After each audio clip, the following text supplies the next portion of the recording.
आइएगा, नतीजे in line थे, मतलब जैसा हमने एक्सपेक्ट करा था वैसे ही पिडलाइट ने परफॉर्मेंस दिया। हाँ, एक चीज थी कि underlying volume growth, volume momentum healthy था, पर ब्रोकरेजेस आज सुबह डिवाइडेड थी स्टॉक के आगे के आउटलुक पर।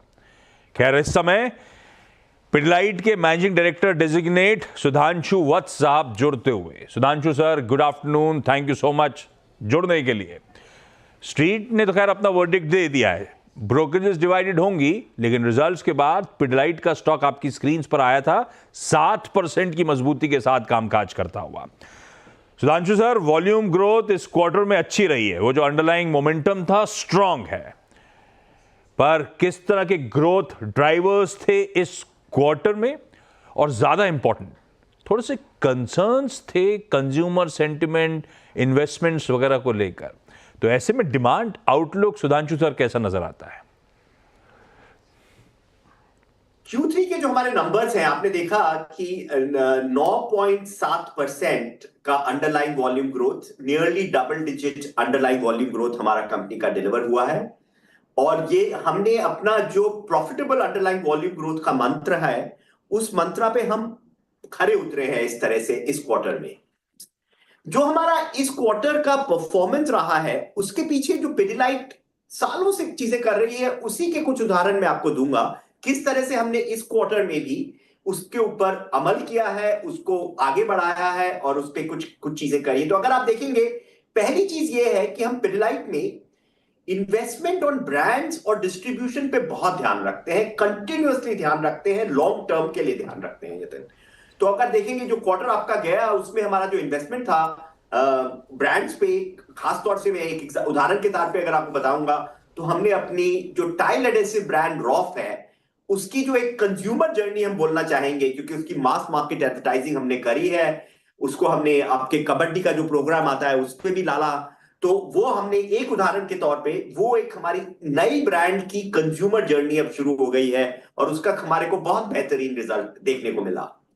इसी तरह से हमने डिस्ट्रीब्यूशन पे भी, चाहे वो हमारा रूरबन और स्मॉल टाउन का डिस्ट्रीब्यूशन हो, जहां पे हम डेप्थ बढ़ा रहे हैं, नई दुकानें खोलते हैं, हमारी पिडलाइट की दुनिया की जो दुकान हम बोलते हैं पीकेडी, वो हमने 1200 के करीब बढ़ाई है इस क्वार्टर में, और हमारा पूरा काउंट वो 16,000 से ऊपर हो गया है। और जहां तक हमारे विड्थ ऑफ डिस्ट्रीब्यूशन की बात है, हमारा एक कॉन्सेप्ट है यूनिक बिल्ड आउटलेट, कि कितने आउटलेट पे हमारी उस क्वार्टर में बिलिंग हुई। वो नंबर भी इस क्वार्टर में हमारा एक माइलस्टोन नंबर 6 लाख का वो क्रॉस हुआ है। तो ये हमारा इन्वेस्टमेंट रहा है इन चीजों में। तो सुधांशु, इसी का फॉलो अप, इन्वेस्टमेंट्स और ब्रांड्स की आपने बात छेड़ी, तो ऐसे में क्या आपके एड कॉस्ट जो हैं आने वाली तिमाहियों में भी ऐसे ही एलिवेटेड नजर आएंगे क्या?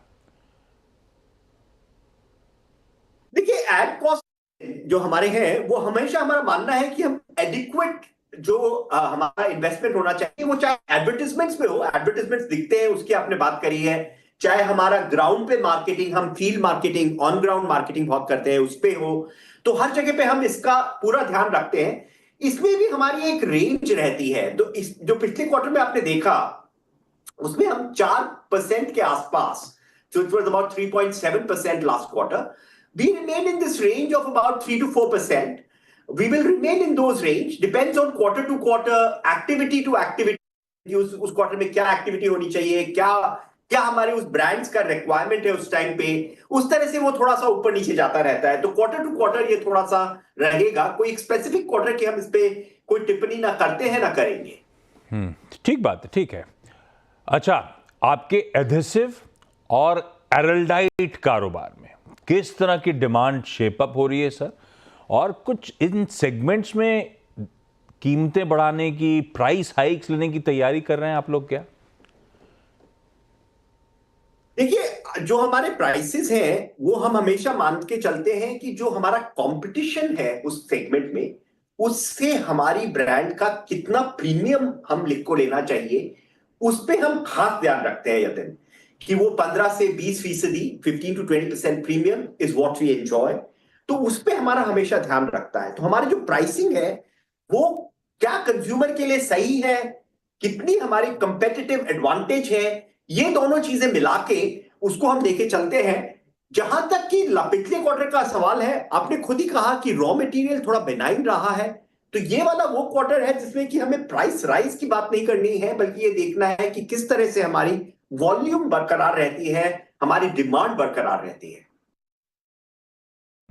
चलिए, ओके सुधांशु सर हम कॉन्फिडेंट साउंड कर रहे हैं। खैर बिजनेस ने अच्छा करके दिया है Q3 में।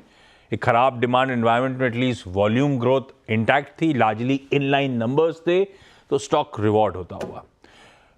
कविता जी, पिडलाइट इंडस्ट्रीज बढ़िया मूव्स हैं, पर फंडामेंटली तो ब्रोकरेज डिवाइडेड है। जैसे कि मैक्वारी ने कहा था अंडर परफॉर्म है 2600 के टारगेट्स, गोल्डमैन सैक्स बोला खरीदिए 3560 के लक्ष्य नजर आते हैं। मीडियम टर्म पर्सपेक्टिव से आपको पिडलाइट की चाल कैसी नजर आ रही है? सो आफ्टरनून आशीष जी। हाय। हाय। तो पिडलाइट 2957 पर है। रिजल्ट्स के पहले अगर आज देखें 7% का एक अच्छा मूव आया है। 3000 का एक कॉल राइटर है, वहां पर अच्छी पोजीशनिंग ऑलरेडी है। तो मुझे लगता है फ्रेश बाइंग जो बनती है वो 3000 के ऊपर जाते हुए के ऊपर करनी चाहिए, और जिन्होंने ऑलरेडी पोजीशनिंग की है they should make the stop loss of 2940 अगर ट्रेडिंग पर्सपेक्टिव है। फ्रेश बाइंग मुझे लगता है या तो 3000 का लेवल निकल जाए उसके बाद करें, या डाउनसाइड में ये दोबारा टुवर्ड्स लाइक 2750 2800 के लेवल पर रिट्रेस होता है, वहां से बाइंग करनी चाहिए विद स्टॉप लॉस ऑफ 2730।